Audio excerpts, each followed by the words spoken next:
తాకట్లో ఉన్న బంగారాన్ని విడిపించలేక వడ్డీల మీద వడ్డీలు కడుతూ ఇబ్బంది పడుతున్నారా?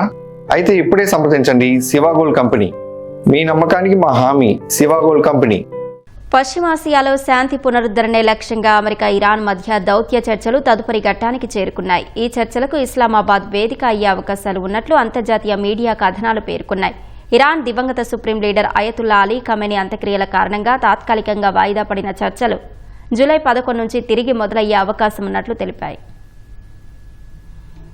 పశ్చిమాసియాలో శాంతి కోసం జూన్ 18న అమెరికా ఇరాన్ మధ్య చారిత్రాత్మక అవగాహన ఒప్పందం కుదిరింది.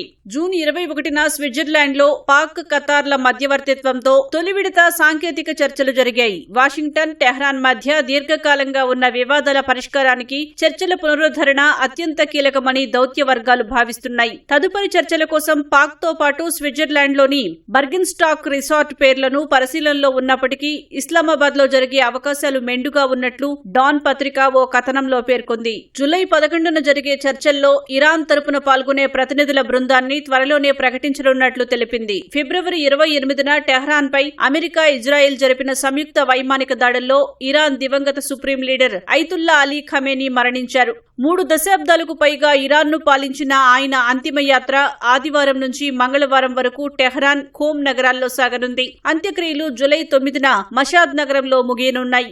ఈ కారణంగానే అమెరికా, ఇరాన్ మధ్య సాంకేతిక చర్చలు స్వల్పంగా ఆలస్యమయ్యాయి. ఇటీవల దోహాలో జరిగిన పరోక్ష చర్చలపై అమెరికా అధ్యక్షుడు డొనాల్డ్ ట్రంప్ సానుకూలంగా స్పందించారు. విదేశాల్లో స్తంభింపచేసిన ఇరాన్ నిధుల విడుదలపై ఇరుపక్షాల మధ్య అవగాహన కుదిరినట్లు టెహ్రాన్ చెప్తున్నా అగ్రరాజ్యం మాత్రం ధృవీకరించడం లేదు.